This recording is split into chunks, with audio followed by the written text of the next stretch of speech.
Okay.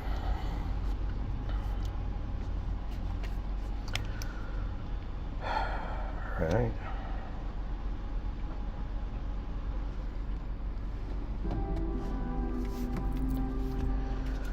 So, hello everyone.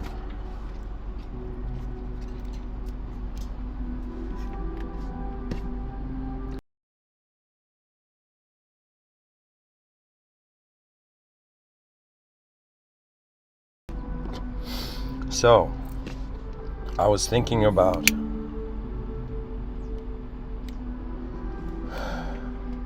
immortality.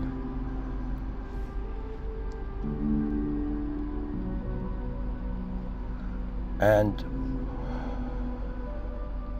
I was thinking of the idea of responsibility.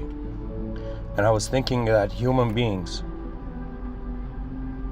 we are responsible for a temporary life. Everyone you see around you is motivated by the ending of their own event, existential event. Everyone, do you know? That means there are many ways that life is happening. It's happening experientially from within, and it's happening existentially from without.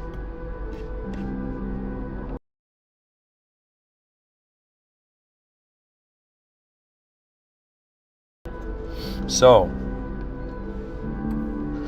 my attention went to the evolution of the human being that we find today. Do you know? So sometimes I play around with time in my inner realms, and what I do is that I look at something now and I try to fast forward in my mind and to see where it goes or where it can go.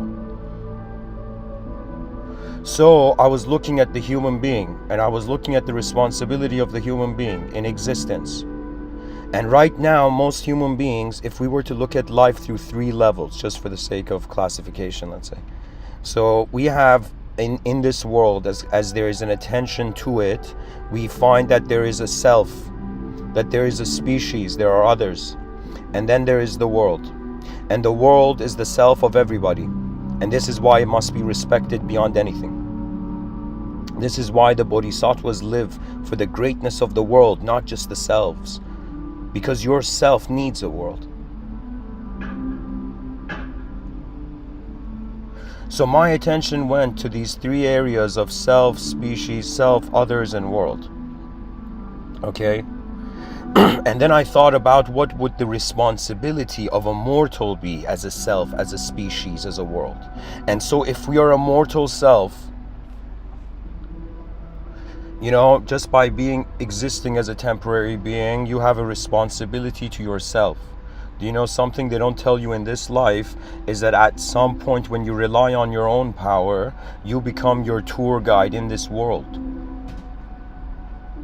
You are the guardian of all your being. You are guarding yourself. And so what do we guard ourselves from? We guard ourselves from the world, we guard it from others, and we guard it even from ourselves if we feel we are descending into some sort of oblivion. You know, there has been moments in my life where I would say I have gazed upon anguish. Do you understand? This world has so much stuff in it that it's very difficult to become hopeless. Do you understand? A lot of people become hopeless is because they have such a complex expectation of how reality should happen, and if it doesn't, it's as if the hope is gone. But in reality, as long as you go forth, options must find you. Opportunities must find you. That's kind of like the law of reality. Those who move get to see what those who didn't move could not. And so, when I say immortal responsibility, right now our species doesn't even have mortal responsibility for itself. People have mortal responsibility for their individual self. But do we have a mortal responsibility for our species? Do you know, are there children waking up now and can't wait to see what the species will do, rather than can't wait to see what they will do or their heroes will do? Do you understand? When it comes to the world, we're all its children. Who are we kidding? You know, I never thought this might be like a ridiculous level of ego, okay? But I never thought, you know, this might sound bizarre, but I was born in 1991. But I had no idea that consciousness is born together. Do you know what that means? That means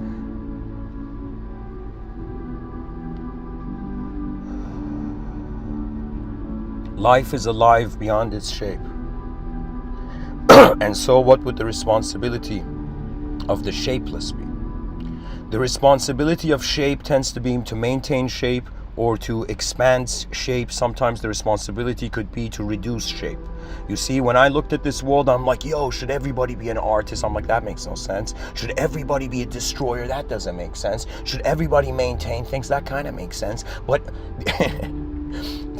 but what I realize is that these are the forces of our world. We say we are a life force, but what is this force doing? There are moments in this life where you create, whether it's in yourself, in your species, or in your world. And there are moments where you must maintain, whether it's in yourself, and maintaining something that's in your species or your world. And then there will come a time for this earth, do you understand? It's kind of like this might sound bizarre, but the guillotine has been handed to the invisible. So what this means is in some sense that the ending of a non-physical beginning is non-physical, a non-existential beginning and a non-existential ending, right? Isn't that beautiful? So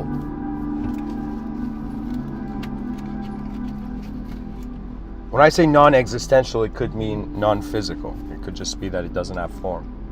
Right now, human beings think intelligence has to have form. If it doesn't have form, what are we looking at?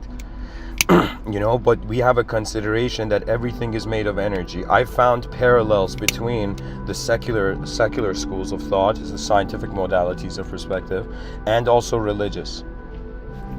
I found parallels. To be honest, the atheist and theist will become comrades when the transcendentalists enter the room. What that means is right now, the human species has an option of either specific divination, which is religion, specified divination, or the option is we're not divine, we're all stuff. So it's either this or that or nothing, right? And so in the future, there's going to come way more options, way more that we saw that we didn't say, but we could have. And so the responsibility of an immortal being, it's pretty much me as one human being saying, hey, humanity, there's 8 billion of us here, and what if we don't die? That's the question. What would the responsibility of a being that death does not exist to it be? You understand? That means when I looked at religion, I was thinking that, man, I got to do the right things before I die to go to heaven, right? There was that sort of mentality. But then I realized, wait a minute, God is not saying we die. No religious book is saying you die. They say there's judgment, but they don't say you die. Do you understand? So that implication holds true even now, right? But it's not what the challenge is that we think death is the death of an object. Do you understand? But a subject is not physically breakable. Do you know?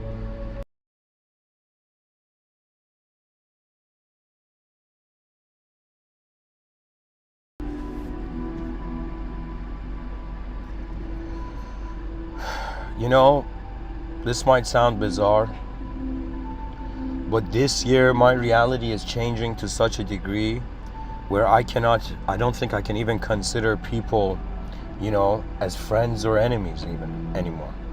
Do you know what I'm saying? It has turned into something where there is so many unknown variables in how the day happens that the fact that it happens is like the biggest mystery of it.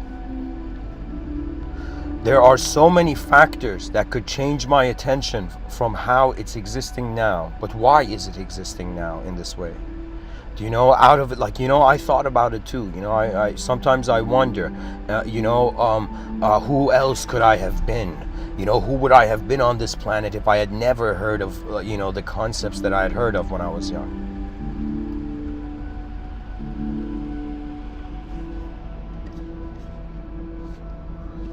So, dear viewers, I'm going to bring out the notepad here, and we're going to get into the episode properly.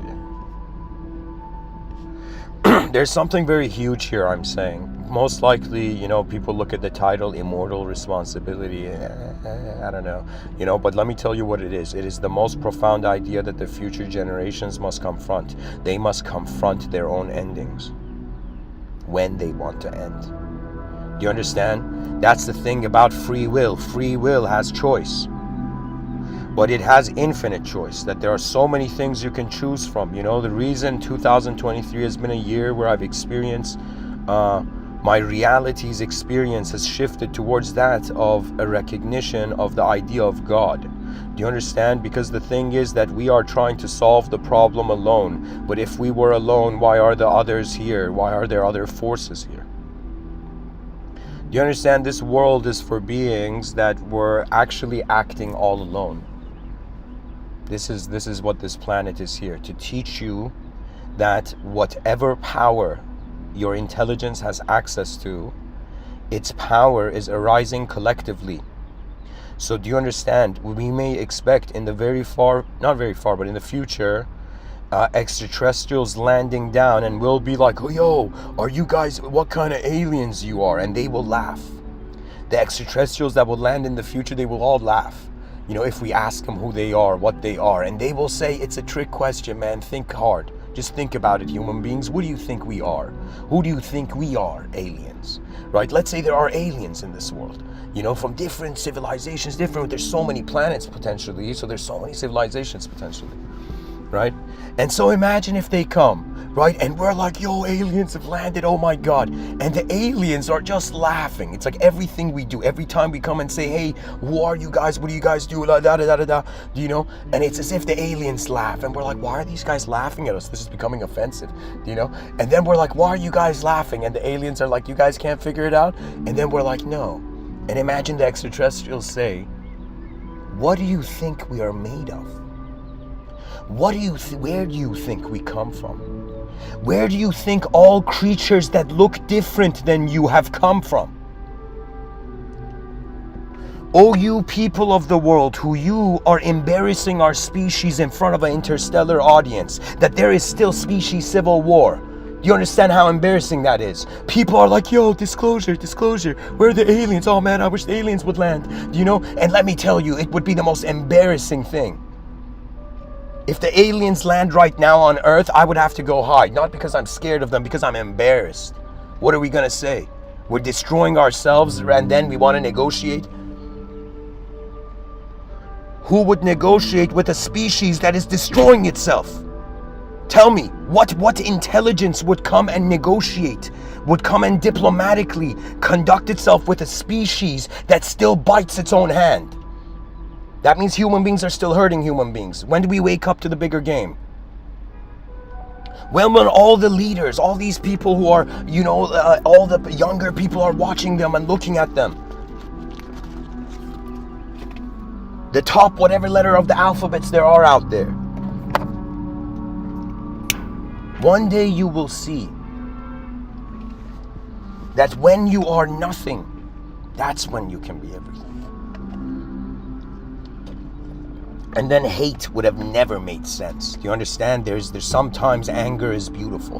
When I was young, I thought rage, anger, intensity, oh no, what a bad person. That person's being more intense than people are used to. Little did I know what I would come to find, what I would discover about what's going on in this species. I thought it would blow my mind. No, it didn't blow my mind. What I realized that is going on in the human experience, at first it was alarming. Why? Because the power is not in our hands. And I'm saying this to the secular audiences. You will realize, as the great McKenna said,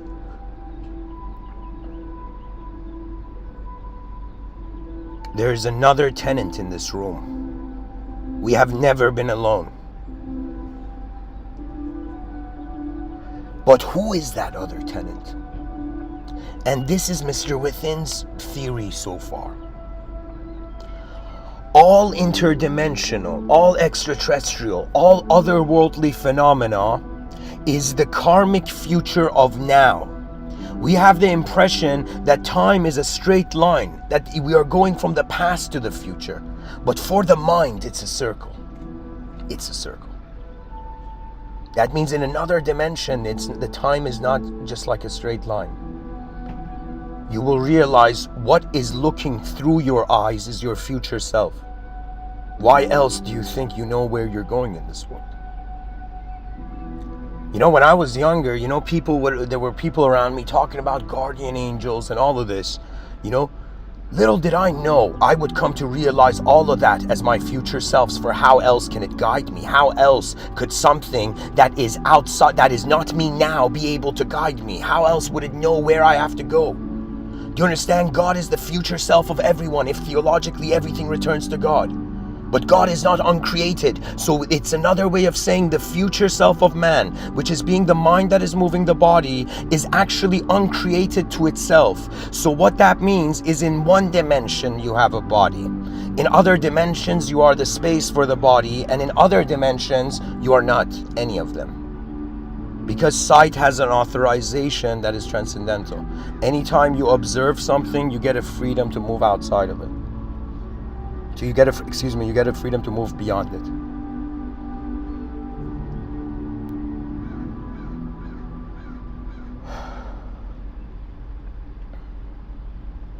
I thought it's an interesting idea. It might not be relevant now, people might not care for it now, but there will come a time in the future where people will wonder, okay, what if we don't stop? What if there never was death? What if it is an endless continuity, just like a piano player endlessly playing new piano tunes, you know, but instead of the piano keys, it is the dimensions that let's say the ultra attention goes through. You see, let me tell you what's going on in this world. It is impossible for us to conceive of an engageable reality unless we bring it into the domain of language, simply because we have become creatures of language. Do you know, little did I know that when I was being named as a child, when my parents were calling my name, were saying my name as a kid, little did I know I was transforming into a subject. Why do you think Tarzan, you know, it's like some people are like, yo, Tarzan, it was raised with the monkeys, with the gorillas. Does he need to meditate? No. Because he has understood his presence before the ideas of himself could deny him of that privilege. You know, not all your ideas are great as a person. There's been times in my life where I thought, oh, yo, this is such a great view, man. This makes sense to me. I've gone into that view, and years later, I was like, man, there were other chess moves. What was I doing? And just like chess, they give this advice. They say once you find a good move, stop, pause, relax, and try to find a better move. Once in this life, you find something you can do, pause, stop, and see if you can do something better. You understand? And so for me, in a meditative sense, this was like, yo, I was thinking, yo, okay, go work, you know, go become, you know, the most exceptional at a certain field, and then, you know, live that individual life. You know, like people don't understand. There's a part of me where I think if I get old in this world, like if I become an old man, I'm going to just go into like craftsmanship and endless just... You see, it's all about what is calling us forth. I have no idea why I have this feeling that I have to give these talks. Do you understand? And sometimes they're even destroying me when I'm giving them. Do you understand? Because you cannot talk without having your karma influence. So my challenge is, when I give these talks, is to be no one. So that way everyone can hear, that they can focus on the content, hopefully. Because who am I? I'm just a temporary being. Imagine instead of human beings, it was just temporary androids. And the androids beep boop beep boop beep boop did certain work, and they were like, okay, you know, shutting down, goodbye everybody, you know, and bam. Right? It's as if like do you understand? There's a way that life is being like a software, right? And there's a way where life is being like hardware, and then there is an unknown user of the software and the hardware simultaneously. The soul is the user of the technology that is being the experience of existence simultaneously, instantaneously. You know, when I was young, my parents, when I was always as a kid, when I was in the car, right? And I remember even every time the car passed like this fence, right? This metal fence, whether it was on a road or highway or anywhere. I don't know why, but my youthful mind would imagine myself running on that at the speed of the car. You know, running on things at the speed of the car, as if the mind gives you freedoms that you may not be able to experience, but somehow it gets close to it, right? This kind of explains, this might be a bit, you know, on a tangent, but this explains, for example, the concept of, you know, like erotic behavior and masturbation and whatnot, where it's as if the individual is trying to make something that is internal so real that it influences their external existence. You know, that it creates an illusion of an experience of existence. Do you understand? So it's kind of like, but anyways, I'm just trying to say something about the nature of the mind. What it can't access and wants, it recreates it, or tries to recreate internally. Do you understand? And the funny thing is, most people want what they don't have, but because they want something they don't have, their subconscious brain is saying, yo, you're telling yourself you don't have it, and that's why you want it. But if instead you you justified the desire based on what you would do with it, right? When I was a kid, there was this show, Dragon Ball Z, right? And there were two characters in it, you know, who was it? Goku and Vegeta. Okay, and Vegeta was always a step behind. Things didn't work out for him.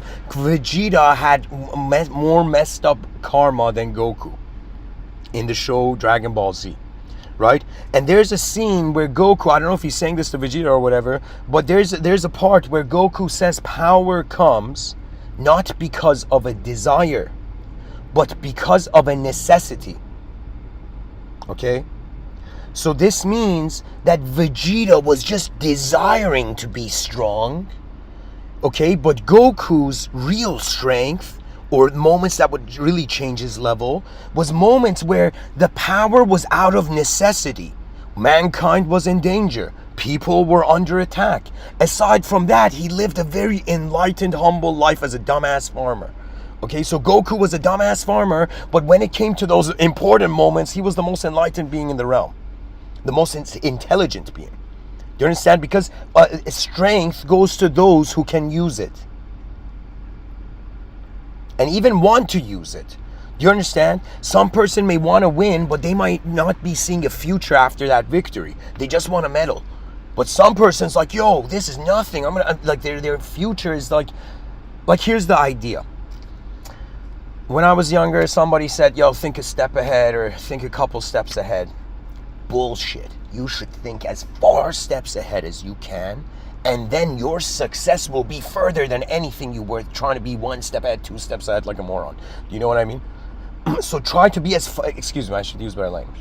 You know, I'm trying to say, you know, these I'm very passionate about these topics, guys. When I use words, you know, it's just releases of intensity internally from my side. So anyways, so where I'm going with this is I'm someone who's realized pretty much like my options are, I either live for the past, either I live for the present,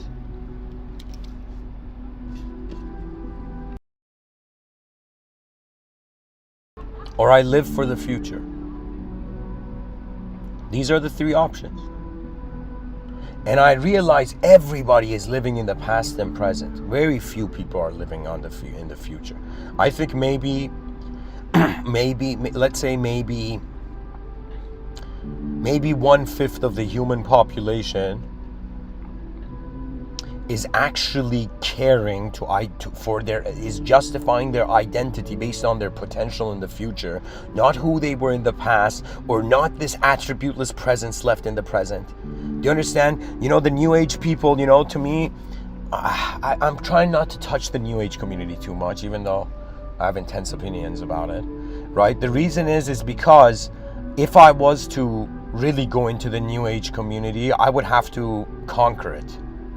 Why? Because it's being inefficient. Do you understand? So this is why I'm trying to be kinda in the middle, you know? It's like, yo, is this guy like spiritual? It's like, I don't know. It's like, yo, is this guy secular? I don't know. Is this guy religious? I don't know. And that's the point. I am trying to figure out what I am before man-made language that defined him in a limited way. That's the mystery. That's the beauty of spirituality, to figure out something that everybody is wondering about. In academia, the hard problem of consciousness. Consciousness is a mystery, yet every one of us is conscious and experiencing life. Isn't it weird that the most essential thing to life is mysterious to us? Isn't it weird that something we're being is mysterious to us? And the species, what are they doing? The educational system's like, here, idiots, let me give you the pass. And so you go into an economy that requires a skill that has nothing to do with what I'm telling you. Do you understand? They're selling Google search results, but in a very nice fashion.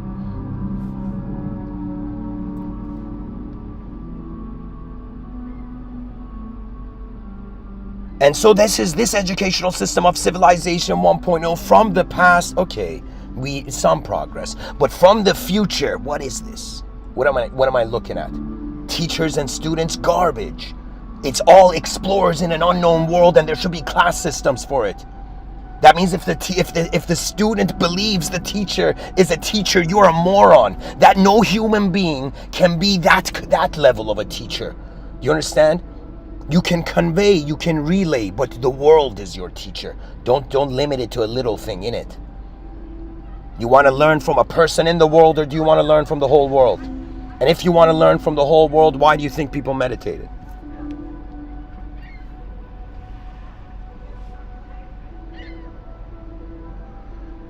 There's this poem that Dylan Thomas wrote to his father on his deathbed.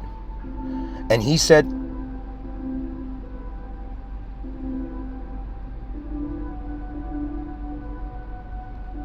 "Do not go gentle into that good night. Rage against the dying of the light." What does that mean? That means, O human species, you are under attack. The species is under attack. By what? By the ignorance of itself. That means we're breaking the ship from inside. Imagine somebody in Titanic going and making a hole in the thing, right? And then leaving. Do you understand? Imagine there was somebody important on Titanic and it was like, you know, a coordinated event. Could have been something like that. But who knows? The world is weird. And it's weird because it doesn't understand itself. And it's weird because ignorance thinks it is the authority. But ignorance doesn't see itself, so it cannot be in the authority of everything. You see, the ego is hiding you from you, so you think you are a thought you. You are not just a subject. The subjects change throughout the day. You're not just an object. The object is slower than the subjects change. You can say a human being throughout the day experientially experiences way more change than the speed of how their biological body changes. I mean, depends on the events of the day, of course.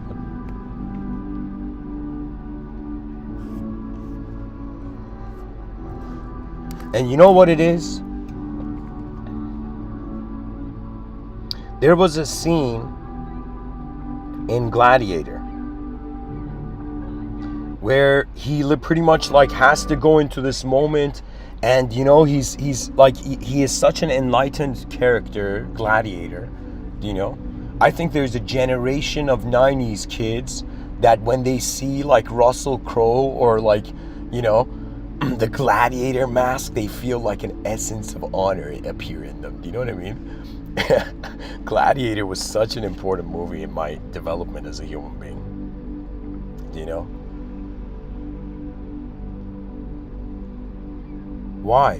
Because it's so simple. We're all looking for strength and honor. That's it. And it has to be assumed from the beginning. This is why Maximus in the movie went to everybody and said strength and honor. That means think you're strong, think you have honor, and then go forth into the battle. But this doesn't mean, like, you understand, sometimes there's intensity required. You understand? You know, once my brother, this was years ago when we were in, like, you know, in 2013, I went through I was very New Ageian.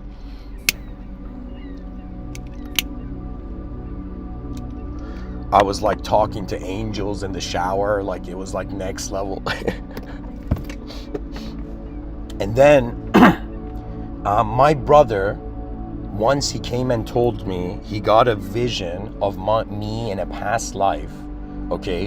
And it was like this sort of like 6th century vibe, right? Imagine like in the East, in the Middle East and whatnot. And it was as if there was this like a mosque or somewhere where people were in there. And then my brother was just saying this. It was just, you know, and it's something he saw in his inner realm when he was conveying. I'm not saying it's true. I'm just saying it was something that it was communicated.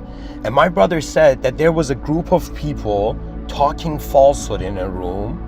And I was this person who randomly opened the door, went into the room, and spoke in a certain way where everybody was suddenly like became silent. Do you know? That means it was, I don't know how to say it, but it was like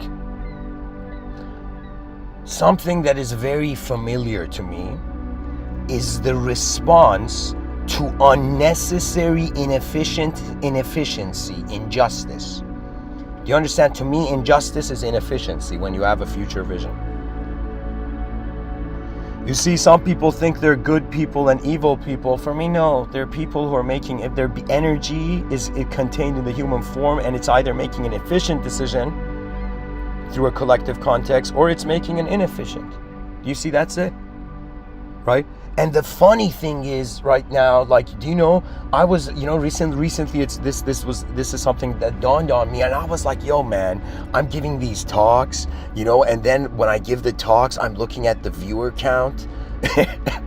Do you know? And I'm like, yo, and every viewer that comes and goes, it's like, yo, my heart just broke. Oh my God, my heart just got fixed. Do you know what I mean?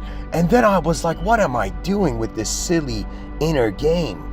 That means if my talks outlast my lifetime and they go on, let's say, hopefully even more than 3,600 years from now, do you know, if these talks continue through the endlessness of cyberspace, do you understand? It's kind of like,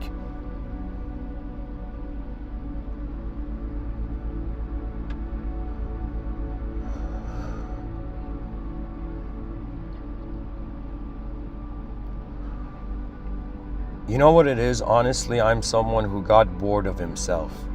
And because I got bored of myself and realizing myself, both in the known and the unknown way, then to me, it has come to realizing the species. Do you understand? I'm someone that what's more interesting to me is why 8 billion creatures that look like each other are not actually behaving as an incredible, you know, family. Do you understand? That means imagine, right, all the nations in the United Nations became sub-nations of, in my science fiction, I've written something called the nation of humanity. But imagine the nation of humanity could also be called the human familia. The human familia. You're part of that. Means it's like, you know, some people see the Godfather movies. I remember me and my cousins, I think we were like 14, 15. We saw the Godfather movies, and afterwards when we went to play soccer, you know, it's like we were like, yo, show me respect, pass the ball. You understand? It was like after seeing the Godfather movies back to back, we were kind of like feeling like, yo, everybody has to show us, you know, respect. Kind of like Gladiator, you know?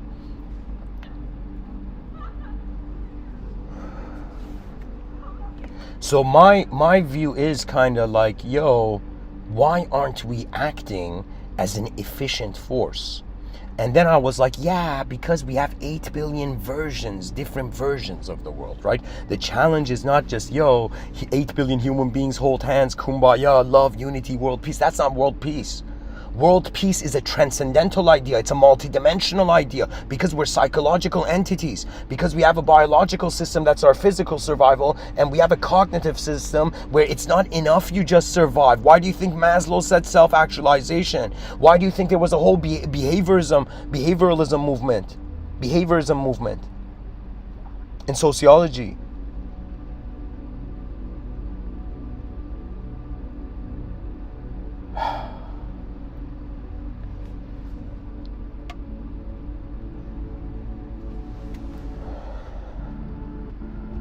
You know what it is?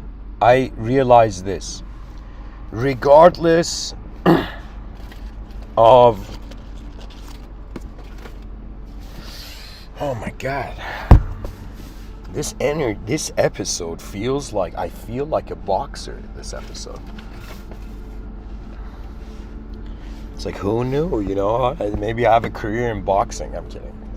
You know, if debate can be considered a type of boxing with rounds in it, then 100% I'm a boxer, you know? Sorry guys, I'm looking for something here. Okay, found it.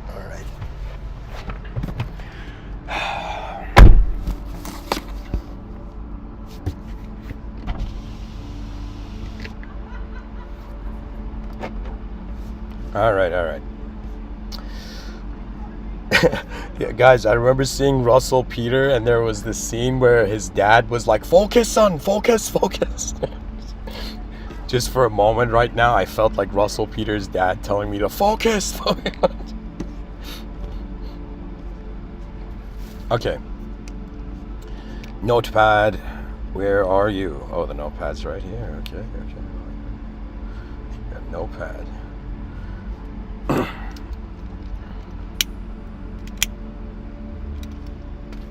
Okay, so if you're driving, don't look at the screen. If you are not driving, how dare you not look at the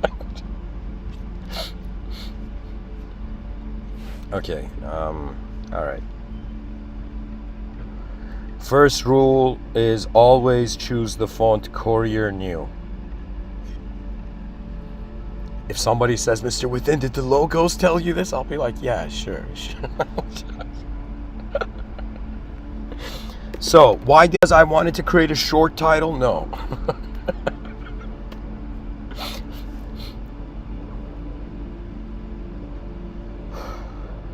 So, pretty much, in order to answer this, we have to look at what does immortal mean? And then what does responsibility? Guys, when you realize how much of knowledge is an acknowledgement of geometry in regards to concept and context, you will activate your intelligence.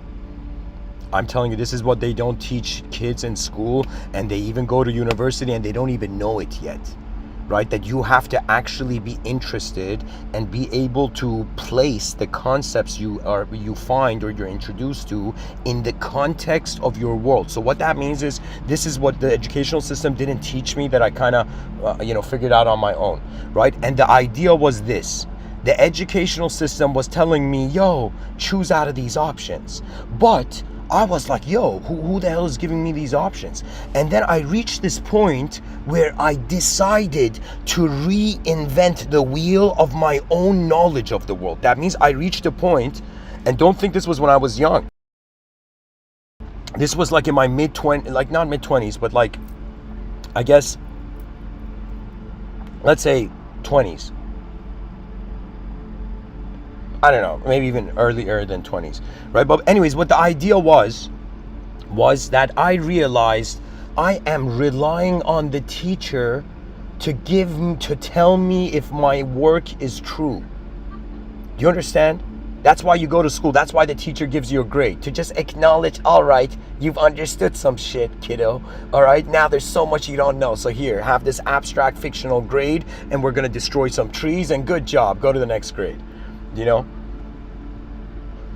Do you know how many teachers are throwing away assignments of students? The educational curriculum is so devoid of caring for the cosmos that it's like, do you know how much paper is being wasted? Do you know the educational system in the future, the way we're gonna keep children in schools everywhere on the planet is that, yo, kids, you wanna go and sell drugs, you wanna go and do crime outside and make money, well, guess what? The educational system will pay you, whether it's through crypto, whether it's through some sort of digital point system. You understand? That means if you put money upon knowledge, people will get smart. Do you understand? We just have to pay these students that care enough to go into the program but don't care enough to stay because the program is letting them down.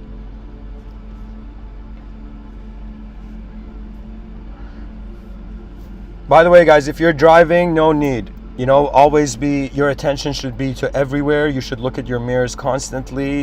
If you are a really good driver, the vehicle becomes your body. It becomes second nature. So your attention is to everywhere.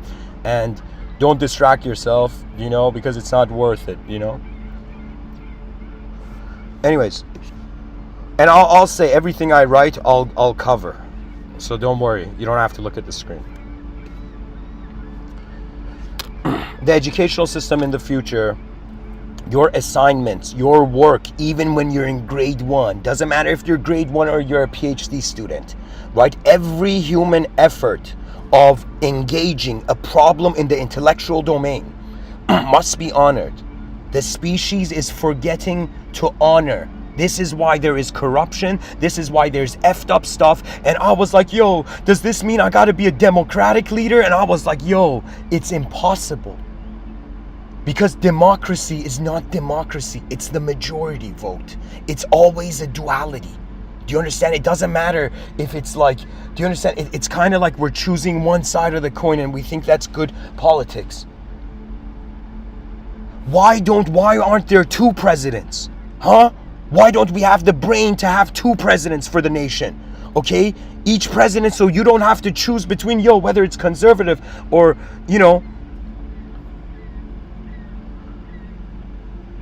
whether it's Republic, Democrat, conservative, liberal. Why aren't both of these guys there? Do you understand? That means the 2 of the leaders we're choosing to run our nation do not have the brain power to work together. Do you understand? In the future, people are going to vote on advanced teams. Do you know? And when AI kicks in, political leaders will AI will get the job of the president. Do you know how? AI will just give us genius policies to vote on. There will no longer be voting for people because people have let us down. That's the reality. People let us down. And so human beings have to be like, if people let us down, let us think of a team. And I'm not talking about like an oligarchy. I'm talking about like, I don't know what it is, but sometimes technology is very useful in handling the stuff that takes a lot of unnecessary energy from human life. Right? If somebody says, like I was seeing this video from PBD, talking about the 4-day work week and how like, if somebody doesn't work like, so the idea is they're trying to make it 4 days a week, and then those 3 days you're free. And this guy in this YouTube video was saying, right, that in some sense, the absence of work does not enhance your life. It creates problems. The less you work, the more problems you have, kind of.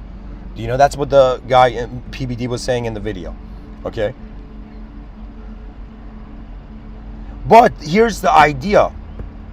What if the 4-day work week, 1 day of it went to collective service? Imagine once a week, everybody had to do community service.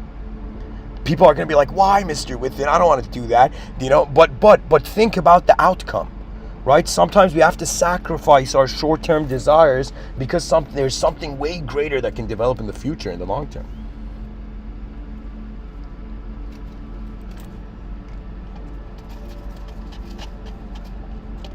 This isn't on mute, is it? No, okay.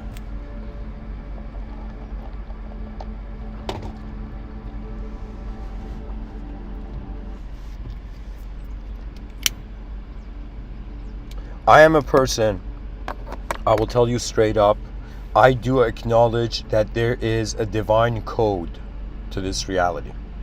I acknowledge that a person is not authorized to follow up through all their desires. It is also the case that in the experience of anything in life, a person's mind will contrast their worthiness based on the past. The significance of honor, this is really what I think is the genius of Mr.Within. That it's like saying, all this effed up stuff is happening on the planet because the species doesn't have a vision of how great it will be in the future.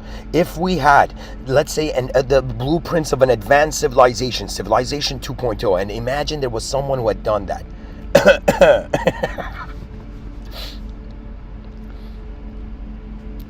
You might not believe this, and you might think I'm incredibly arrogant and egotistical, and I welcome you to think that.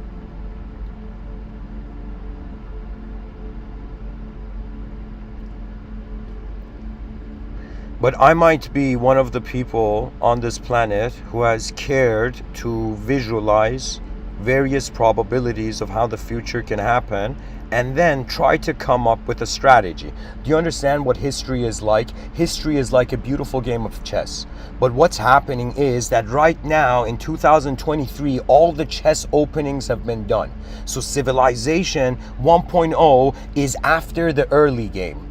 So the chess openings, the king has been castled, the rooks have been connected, the bishops and the knights are in the center, there's pawn structures developed, right? And right now, we are at that point where in the chess game, we have the setup of the early game. Now we need to develop a strategy because the king is safe in the castle to attack the opponent, right? So right now in human history, the chess openings have been done, and the unknown has been responding to human known initiatives. For me, if somebody says, yo, are there angels in the other side? I'll say it's the unknown. Treat it as the unknown. It's the safest. If you see a personality, you're going to get attached. If you think like there's a gingerbread man guiding you in another dimension, you'll be attached to a gingerbread man. Every time you see a gingerbread man, you think, oh my God, divine sign. So your mind makes divinizes through how it is created by the divine something that is not divine. So really in this world, when it comes to this experience of the mind, it's a matter of how you choose meaning.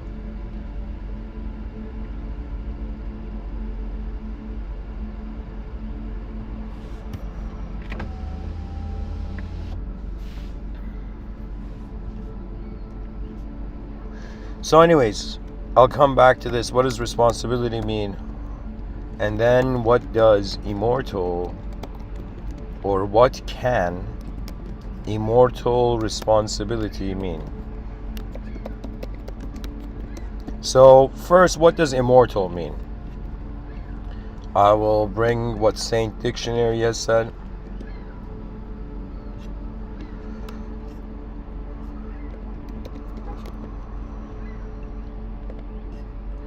Immortal. Adjective, living forever, never dying or decaying. An example of it is, our mortal bodies are inhabited by immortal souls. Guys, the dictionary is giving this definition. I'm not even joking. The dictionary is giving this example. Our mortal bodies are inhabited by immortal souls. Okay? And then another way of it is deserving to be remembered forever. The immortal children's classic, The Adventures of Tom Sawyer. And then immortal as a noun, an immortal being, especially a god of ancient Greece or Rome. A person of enduring fame. He will always be one of the immortals of hockey. Wayne Gretzky, probably. Immortals, the royal bodyguard of ancient Persia. What? Oh my God, the immortals. So maybe that was a title, I guess, to the royal bodyguard of ancient Persia. Wow, what a name for a bodyguard team. It's like, hey guys, you're immortals. That means they're such a great fighting team that they were undefeated. They were immortal. And then we have in French, immortal, a member of the French Academy. Okay, I didn't know that. So evidently, if you're a member